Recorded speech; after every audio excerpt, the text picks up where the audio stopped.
15 नोव्हेंबरला बिरसा मुंडा यांची जयंती, दोन्ही संयुक्त जयंती आपण आजच्या दिवशी निवडलेल्या आहे. आणि त्याचबरोबर वाघ बारशीचा सण हा आपण या ठिकाणी आवर्जून साजरा करतोय, कारण आपल्याला आपली संस्कृती टिकवायची आहे.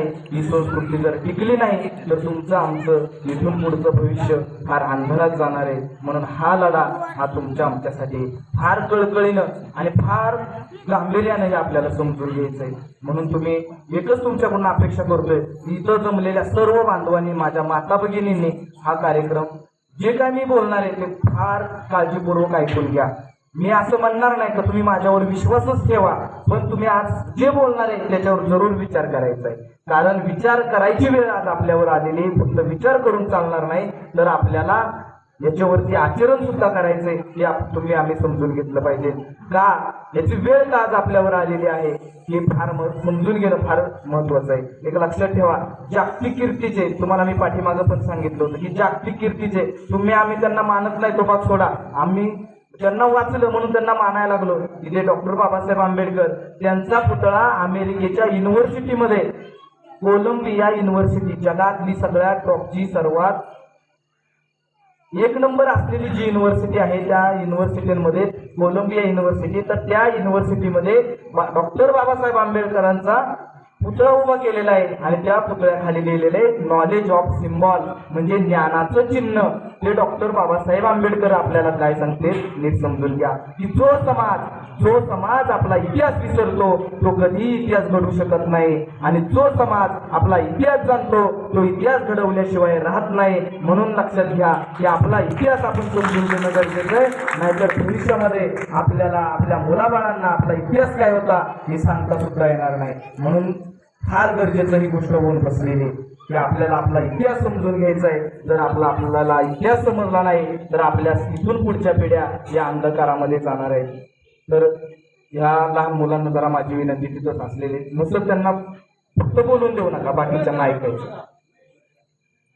एक लक्षात ठेवा, इतिहास म्हणजे काय, इतिहास आपल्याला का समजून घेणं गरजेचं आहे. जर इतिहास आपण समजून घेतला नाही तर पुढच्या पिढ्या, आपल्या हजारो पिढ्या बर्बाद होणार आहेत. म्हणून तुम्ही आम्ही समजून घ्या की आपल्याला इतिहास किती महत्वाचा आहे. लक्षात ठेवा, इतिहासाला भविष्य काळाचा आरसा म्हटलेलं आहे, कारण भविष्य काळ कसा असावा तो भूतकाळावरून ठरवत असतो. लक्षात ठेवा, तुम्हाला आम्हाला सगळ्यात प्रथम ही वाघबारस का बरं साजरी करावी लागली. मी तुम्हाला इथं भाषण सांगणार नाही. का भाषण सांगणार नाही, भाषणापेक्षा मला तुमच्याशी संवाद करायचा आहे. ही वाघबारस बरेच दिवस मध्ये थोडीच मुलं साजरी करायची, काय काय आपल्या संस्कृती होत्या त्या सगळ्या का बरं बंद पडत चालल्या होत्या. आणि संस्कृती जपणं आपलं किती मोठं काम आहे लक्षात घ्या.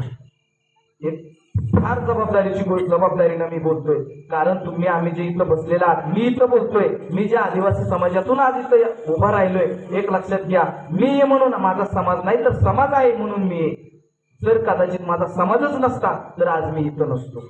म्हणून या समाजाला त्यांना दिशा देण्याचं काम हे माझं आहे, शिकल्या सवरलेल्या लोकांचं आहे. म्हणून लक्षात घ्या की आपली संस्कृती का जपायची. आपल्यावरती इतकं मोठं संकट येऊन ठेपलं होतं, तुम्हाला माहित नसेल, इथून पाठीमागच्या एक 4-5 वर्षामध्ये कुठेतरी आपला समाज जागा व्हायला लागलाय. का बरं जागा झाला आजपर्यंत काहीच माहित नव्हतं. कोणी आपल्याला हिनवायचं, काय हिनवायचं, हे आदिवासी यांना काय कळतं. हे आदिवासी म्हणजे आदिवासी आपल्याला म्हटलं तरी लाज वाटायची. इथून पाठीमागचा काळ होता. आणि आता काय म्हणतात, गाणं आमच्यावरती लिहिलं गेले. लक्षात घ्या, आलंय आदिवासी वाद. आदिवासी आज आम्ही गर्वानं जे आदिवासी म्हणायला लागलोय हे का बरं घडायला लागलं, तर त्याला एकमेव कारण की आज आमचा समाज जागा व्हायला लागला. आणि हे जागा व्हायचं कारण काय असावं, एक लक्षात घ्या, हे जागा व्हायचं कारण म्हणजे आज आपल्यामध्ये असणारे घुसखोरी, आपल्या आदिवासींमध्ये होणारे घुसखोरी जे हळूहळू आपल्या लोकांना समजायला लागले. सगळ्यात मोठं आपल्यावरती पहिलं संकट, पहिली धाड जर कोणी टाकली असेल तर ती धनगराने टाकली. लक्षात ठेवा, ते पण म्हणायला लागले की आम्हाला आदिवासीमध्ये घ्या, आणि आदिवासीमध्ये ते जर आले तर आपलं काय अवस्था होईल. लक्षात ठेवा, ते मी त्या भागामध्ये राहिलेलो आहे. आज त्या धनगरांकडं जवळजवळ एकाकडं 100-200 मेंढ्या आहेत. किती 100-200, आणि एका मेंढीची किंमत जवळजवळ जर विचार केला तर आत्ताच्या घडीला 20-25 हजाराच्या पुढे. त्यांच्यामध्ये प्रकार आहेत, इतके श्रीमंत आहेत की पैशाला त्यांच्याकडे माप नाही. आणि आपली आजची परिस्थिती कशी, इथून पाठीमागचा काळ कसा आहे, अजून सुद्धा आपण ठाणगावला वाटाणा तोडायला पडतोय. तुम्ही बघत असाल, ह्याच्या इथं वाट्याना करतोय, त्याच्या इथं वाट्याना करतोय, ही आज आपली परिस्थिती. हे तुम्ही कधी विचारात घेणार आहे? इतकी मोठी आपल्यावर संकट आले, इतक्या सोयी सुविधा असताना सुद्धा, आपल्याला इतक्या सवलती असताना, आरक्षण दिलं तरी सुद्धा आपण मागास का?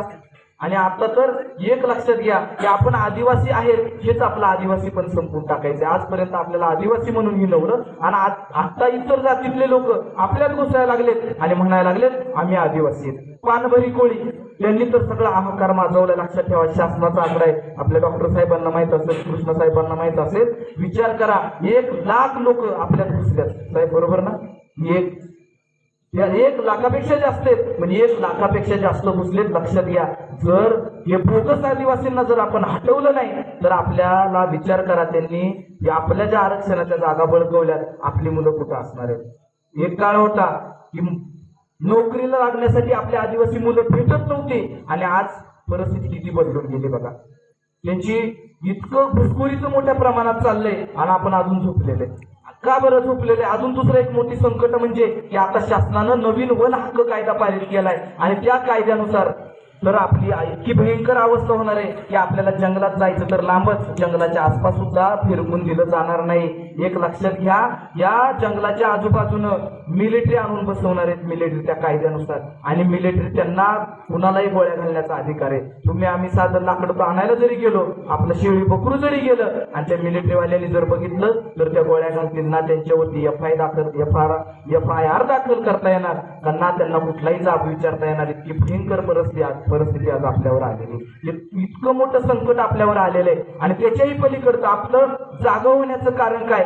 तर अजून एक महत्वाची गोष्ट म्हणजे अशी की जो आपला सह्याद्रीचा पर्वतरांग आहे, या सह्याद्रीच्या पर्वतरांगेमध्ये या शासनाला काय करायचंय तर सगळ्यात महत्वाचं म्हणजे इथं त्यांना पवनचक्क्या, सोलर, त्याचबरोबर इथं त्यांना खनिज संपत्ती सापडली का काय, आणि ही सगळं या अडाणी, अंबानी अशा मोठ्या उद्योगपतींना ते विकायचंय. पण ते त्यांना विकता येत नाही. का विकता येत नाही? तर आदिवासींच्या जमिनी ह्या दुसऱ्या इतर कोणाला घेता येत नाहीत. लक्षात ठेवा. आणि जर कदाचित घेता येत असल्या तर मागच्याच पवनचक्कीच्या प्रकल्पामध्ये आपल्या किती जणांनी फुकून रिकामे झाले असते आणि निवांत दारू पिऊन आतापर्यंत त्याचा चकनाचूर करून टाकला असता.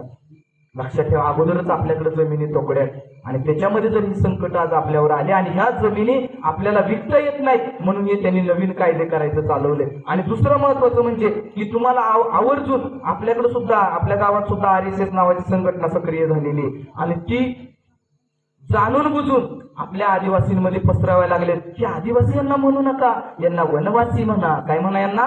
वनवासी. कारण आदिवासी शब्दात इतकी ताकद आहे, इतकी ताकद आहे. आदिवासी, आदी म्हणजे आधीपासून, पूर्वीपासून.